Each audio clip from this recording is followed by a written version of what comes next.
मार्फत CGL म्हणजे combined graduate level एक्झामिनेशनची भरती निघालेली आहे. यामधील सर्व ज्या माहिती आहे, सर्व माहिती या व्हिडिओमध्ये मी तुम्हाला सांगणार आहे, की जागा किती आहेत,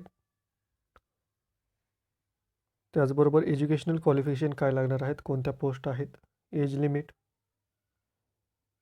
सिलेबस कोणता असणार आहे, एक्झाम किती स्टेजमध्ये होणार आहे, हे सर्व या व्हिडिओमध्ये मी तुम्हाला सांगणार आहे. ठीक आहे, चला आजचा व्हिडिओ सुरू करूया. प्रथमतः ज्या पोस्ट आहेत, पोस्ट मी तुम्हाला सांगतो की 6000 प्लस पोस्ट आहेत. 6000पेक्षा जास्त पोस्ट आहेत. कोणकोणत्या पोस्ट आहेत, सर्व इम्पॉर्टंट डेट्स आपण पाहूया. प्रथमतः तुम्ही पाहू शकता कंबाइंड ग्रॅज्युएट लेवल एक्झामिनेशन 2020-21 हे एक्झाम आहे. जे ऑनलाईन फॉर्म चालू झालेले आहेत ते 29/12 म्हणजे कालपासून हे ऑनलाईन फॉर्म चालू झालेले आहेत आणि शेवटची तारीख आहे 31/1/2021 म्हणजे 31 जानेवारीपर्यंत तुम्ही या पदांसाठी अर्ज करू शकता.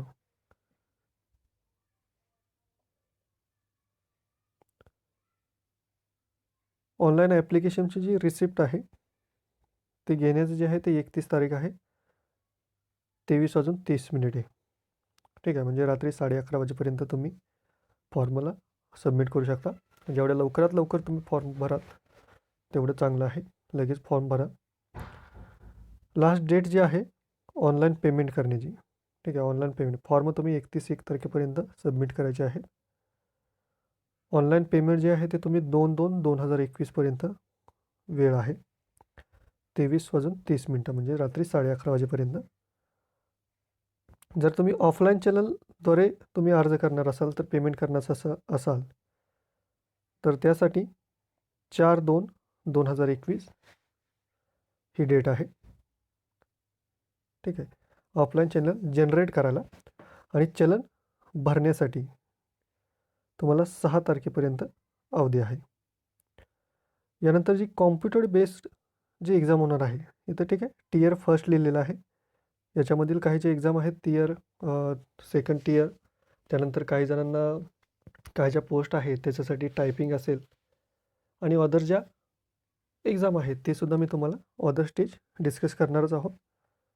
जी पहिली एक्झाम होईल ती होईल 29/5/2021, 29 मे 2021 ते 7/6/2021 म्हणजे 7 जून 2021 या दरम्यानमध्ये दुसरी एक्झाम होणार, पहिली एक्झाम होणार आहे, माफ करा, टियर 1 होणार आहे. आणि जी टियर 2 आहे याचा रिझल्ट लागल्यानंतर त्यानंतर हे डेट सांगितली जाईल.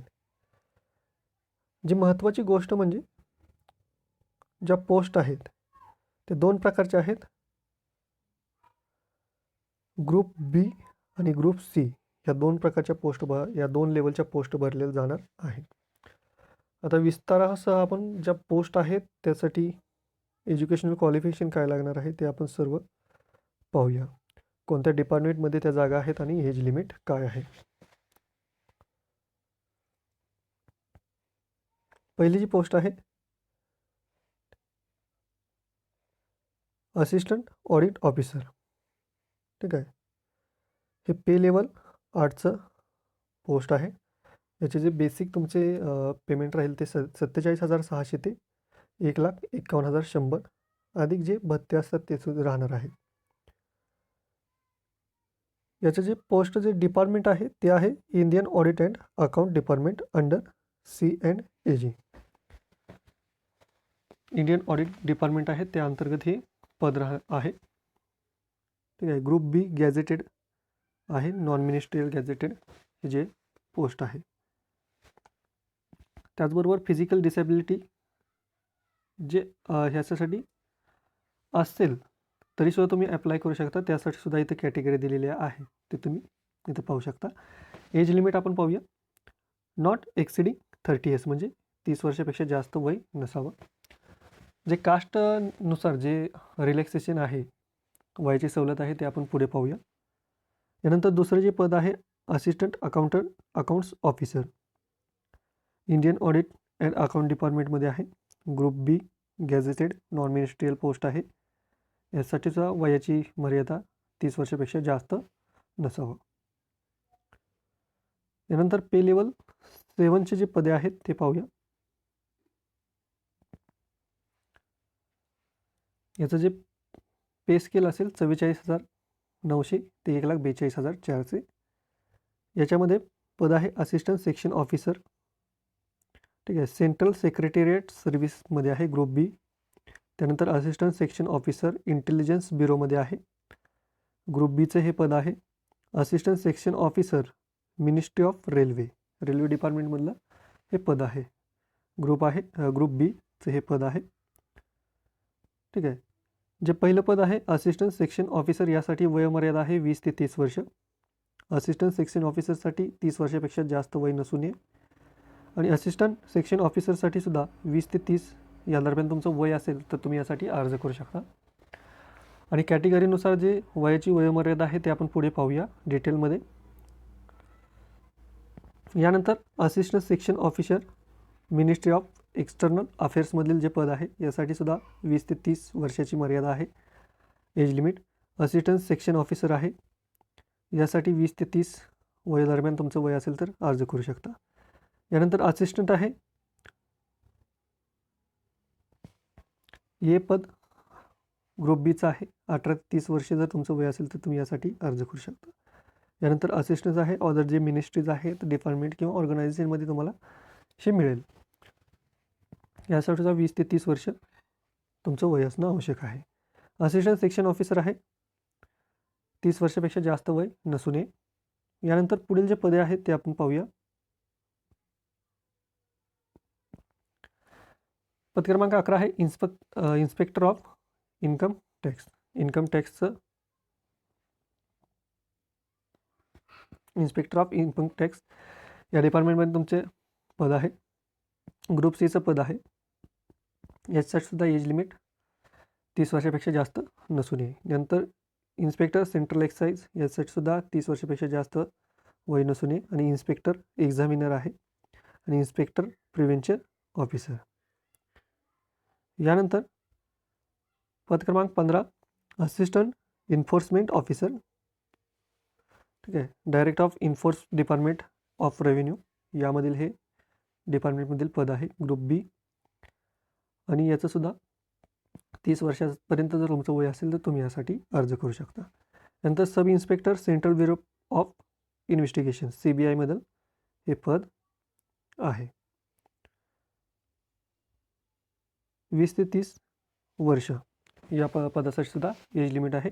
आणि ही जे 2 पदे आहेत यासाठी जे फिजिकली वीक कॅन्डिडेट आहेत, फिजिकली हँडिकॅप्ड कॅन्डिडेट आहेत, त्यांनी या पदासाठी इलिजिबल नाही आहेत, ते अर्ज करू शकत नाहीत.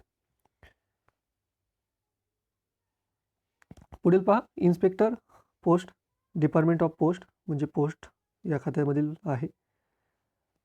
यासाठी 18 ते 30 वयादरम्यान तुमचं वय असेल तर तुम्ही यासाठी अर्ज करू शकता. इन्स्पेक्टर आहे सेंट्रल ब्युरो ऑफ नार्कोटिक्स डिपार्टमेंटमधील हे पद आहे.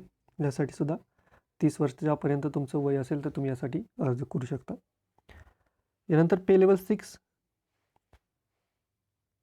यासाठी जे पेमेंट आहे बेसिक आहे 35,400 ते 1,12,400. यामधील जे पदे आहेत ते आपण पाहूया. असिस्टंट,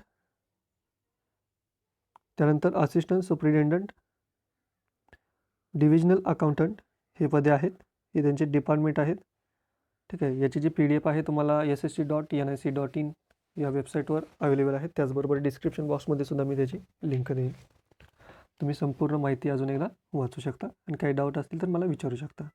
या तिन्ही पदासाठी 30 वर्षापर्यंत तुमचं वय असेल तर तुम्ही यासाठी अर्ज करू शकता. यानंतर sub inspector NIA national investigation agency आणि ज्युरियर स्टॅटिस्टिकल ऑफिसर, यामधील हे पद आहे. हे 2 पदासाठी फिजिकली वीक जे कॅन्डिडेट आहेत, फिजिकली हँडिकॅप्ड जे कॅन्डिडेट आहेत ते अर्ज करू शकत नाहीत. यासाठी सुद्धा वयवर्षे 30 पर्यंत तुमचं वय असेल तर तुम्ही यासाठी अर्ज करू शकता. यानंतर पुढील पद पहा पे लेवल 5चे आहे. याचं बेसिक पे स्केल आहे 29,200 ते 92,300. यामधील जी पदे आहेत ऑडिटर ठीक आहे. हे डिपार्टमेंट आहेत.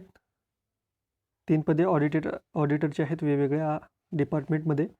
अकाउंटंट आहे आणि अकाउंटंट ज्युनियर हे पद आहे. हे सर्व पदे ग्रुप सीचे आहेत. याची सेटसुद्धा 18 ते 27 वयादरम्यान तुमचं वय असेल तर तुम्ही यासाठी अर्ज करू शकता आणि कॅटेगरीनुसार एज रिलॅक्सेशन आहे. यानंतर पे लेवल 4 25,500 ते 81,100 पे स्केल असणार आहे. यामध्ये senior secretaries assistant upper division clerk आहे. नंतर टॅक्स असिस्टंट आणि सब इन्स्पेक्टर हे पदे आहेत ग्रुप सीची आणि यासाठी सुद्धा वयवर्षी 28 ते 27 वर्षादरम्यान तुमचं वय असेल तर तुम्ही यासाठी अर्ज करू शकता.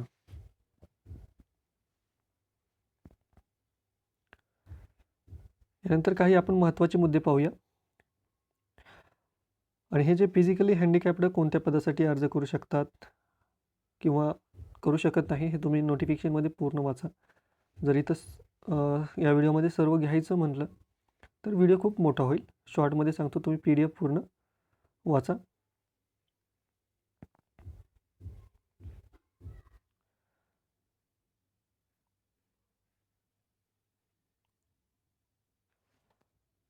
आता एज लिमिट जे आहे, ठीक आहे, ते सुद्धा इथं दिलेले आहेत. म्हणजे 18 ते 27 वर्ष तुमचा जन्म कधी झाला पाहिजे, जन्मतारीख तुमची कधीपासून कितीपर्यंत असेल तर तुम्ही त्या पदासाठी अर्ज करू शकता. हे इथं संपूर्ण डिटेल्समध्ये दिलेलं आहे. संपूर्ण नोटिफिकेशन एकदा काळजीपूर्वक वाचा. त्यानंतर जी महत्त्वाची गोष्ट म्हणजे एज रिलॅक्सेशन जे आहे ते कसं आहे. SC आणि STचे जे कॅन्डिडेट असतील त्यांच्यासाठी 5 वर्ष वयाची मर्यादा आहे. म्हणजे त्यांचं वय एखाद्या पोस्टसाठी 27 वय असेल जास्तीत जास्त तर 5+ करायचे, म्हणजे ते 32 वर्ष असेल तरीसुद्धा ते अर्ज करू शकतात. OBCसाठी 3 वर्ष सवलत आहे. PWD जे अनरिझर्व्ड कॅटेगरीसाठी 10 वर्ष आणि OBC PWDसाठी 13 वर्ष. PWD जे कॅन्डिडेट आहेत SC आणि ST या कॅटेगरीमधील त्यांच्यासाठी 15 वर्ष एज रिलॅक्सेशन आहे. एक सर्व्हिसमॅन जर तुम्ही असाल तर त्यानंतर 3 वर्ष जे आहे मिलिटरी सर्व्हिस, म्हणजे जे rendered from the actual age, जे क्लोजिंग डेटची ॲक्च्युअल एज असेल त्यानंतर 3 वर्ष तुमच्यासाठी असेल तर तुम्ही अर्ज करू शकता. ठीक आहे. अदर जे पर्सन्स आहेत त्यांच्यासाठी सुद्धा एज रिलॅक्सेशनची सर्व माहिती यामध्ये दिलेली आहे. जे महत्त्वाचे आहे, जे मोस्ट ऑफ कॅन्डिडेट जे अप्लाय करतात ते मी सांगितलेलं आहे. यानंतर आपण एक्झामिनेशन सर्व आपण पाहूया. फी किती आहे ते सर्व आपण यामध्ये पाहूया.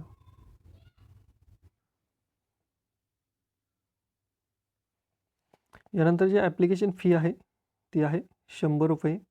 ठीक आहे. जनरल कॅन्डिडेट जे आहेत त्यांच्यासाठी, सर्वांसाठी, जनरल OBC. त्याचबरोबर ज्या महिला उमेदवार आहेत, वुमेन्स, SC ST जे PWD उमेदवार, एक सर्व्हिसमॅन जे आहेत त्यांच्यासाठी पेमेंट नाही आहे. ठीक आहे. हे लक्षात असू द्या. तुम्ही इंटरनेट बँकिंग, नेट बँकिंग किंवा तुम्ही ऑफलाईन चॅनल जनरेट करूनसुद्धा तुम्ही पेमेंट करू शकता. त्यानंतर एज्युकेशन क्वालिफिकेशन जे आहे ते तुम्ही पूर्ण काही पोस्टसाठी स्पेशल एज्युकेशन क्वालिफिकेशन आहे ते सुद्धा तुम्ही वाचू शकता. यानंतर एक्झामिनेशन सेंटर्स आहेत ते दिलेले आहेत. कोणत्या राज्यामध्ये किती एक्झाम सेंटर आहे ते दिलेले आहेत. ठीक आहे. महाराष्ट्रामधील आपण पाहूया. जे वेस्टर्न रिजन आहे, पणजी, अहमदाबाद, आनंद, गांधीनगर, मेहसाणा, राजकोट, सुरत, वडोदरा, अमरावती, औरंगाबाद, जळगाव, कोल्हापूर, मुंबई, नागपूर, नांदेड, नाशिक आणि पुणे ही महाराष्ट्रामधील काही सेंटर्स आहेत. ठीक आहे. अमरावती, औरंगाबाद, जळगाव, कोल्हापूर, मुंबई, नागपूर, नांदेड, नाशिक आणि पुणे. एक्झाम तुम्ही त्यानंतर देऊ शकता. ज्यावेळेस तुम्ही फॉर्म भराल त्यावेळेस तुमच्या सोयीनुसार तुम्ही एक्झाम सेंटर निवडा. यानंतर जी एक्झाम कशी होणार आहे ते आपण पाहूया आणि यानंतर जो सिलेबस आहे तो सुद्धा आपण पाहूया. Tier 1 जे असेल ते कॉम्प्युटर बेस्ड एक्झामिनेशन असेल, म्हणजे CBT MCQ टाईपमध्ये असेल. त्यानंतर Tier 2 मध्ये कॉम्प्युटर बेस्ड एक्झामिनेशन, ते सुद्धा CBT असणार आहे. यानंतर Tier 3 आहे, त्यामध्ये पेन आणि पेपर मोड म्हणजे डिस्क्रिप्टिव्ह पेपर असेल त्यामध्ये, ठीक आहे. डिस्क्रिप्टिव्ह पेपर असेल तो द्यायचा आहे. आणि काही जे पोस्ट आहेत त्यासाठी कॉम्प्युटरचे जे नॉलेज आहे ते असणं आवश्यक आहे. त्यासाठी त्याची टेस्ट होईल, कॉम्प्युटर प्रोफिशियन्सी टेस्ट होईल. त्यानंतर डाटा एंट्री जे आहे, जे क्लरिकल स्तरावरचे क्लरिकल पोस्ट आहे त्यासाठी तुम्हाला याची टेस्ट होणार आहे. यानंतर एक्झाम मार्क कसे, स्कोअर कसा केला जाईल, रिझल्ट कसा आहे, कट ऑफ कसं लावलं जाईल, हे इथं दिलेलं आहे. यानंतर सर्वात महत्त्वाचं म्हणजे एक्झामचे जो पॅटर्न कसा असणार आहे तो आपण पाहूया. टियर 1 आणि टियर 2 एक्झामसाठी कसं असणार आहे, ठीक आहे. पहिल्यांदा असणार आहे जनरल इंटेलिजन्स अँड रिझनिंग, बुद्धिमत्ता असेल. याच्यामध्ये 25 प्रश्न असणार आहेत आणि 50 मार्क म्हणजे प्रत्येक प्रश्न 2 मार्कासाठी असेल. जनरल अवेअरनेस GS 25 मार्क, 25 प्रश्न 50 मार्कासाठी. क्वांटिटेटिव्ह ॲप्टिट्यूड म्हणजे गणित, याचेही 25 प्रश्न आणि 50 मार्कांसाठी. यानंतर इंग्लिश लँग्वेज असणार आहे, ठीक आहे. इंग्लिश लँग्वेज इथं आहे, 25 प्रश्न येतील त्याचे आणि 50 मार्कासाठी असतील. म्हणजे टोटल जी एक्झाम आहे ती तुमची 200 मार्काची होणार आहे आणि क्वेश्चन असतील 100. याचबरोबर 1 तास एवढी तुमच्यासाठी वेळ असणार आहे एक्झामसाठी. आणि जे कॅन्डिडेट आहेत जे पॅराग्राफ 7.1 आणि 7.2 तुम्ही वाचा, त्यामुळे तुम्हाला 1 तास 20 मिनिटे जे कॅन्डिडेट आहेत त्यांच्यासाठी मिळतील. यानंतर टियर सेकंडमध्ये पेपर फर्स्ट असेल क्वांटिटेटिव्ह ॲबिलिटीज, 100 प्रश्न 200 मार्कासाठी. Paper 2 English language and compression. Paper 3 statistic. Paper 4 general studies, finance and economics. 100 प्रश्न प्रत्येकी 200 मार्कासाठी असतील, ठीक आहे. आणि 2 तास प्रत्येक पेपरसाठी वेळ असेल. यानंतर काही कॉम्प्युटर टेस्ट आहेत, स्किल टेस्ट आहेत, त्यासुद्धा असतील. यानंतर जो पेन आणि पेपर मोडमध्ये जी टियर 3 एक्झाम होणार आहे त्यामध्ये डिस्क्रिप्टिव्ह पेपर इंग्लिश किंवा हिंदीमध्ये तुम्हाला असेल.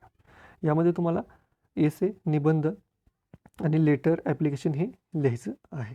यासाठी 100 मार्क असतील आणि वेळ असेल 1 तास.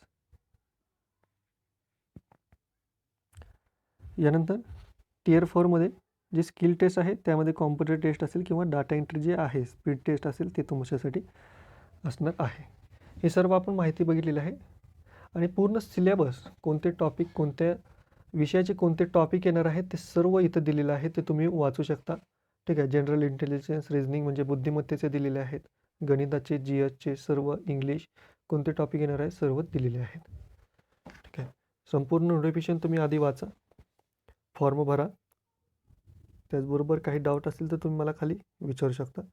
जर हा व्हिडिओ आवडला असेल तर व्हिडिओला लाईक करा आणि जास्तीत जास्त शेअर करा. जर तुम्ही आपल्या चॅनलवर नवीन असाल तर चॅनल सबस्क्राईब करा.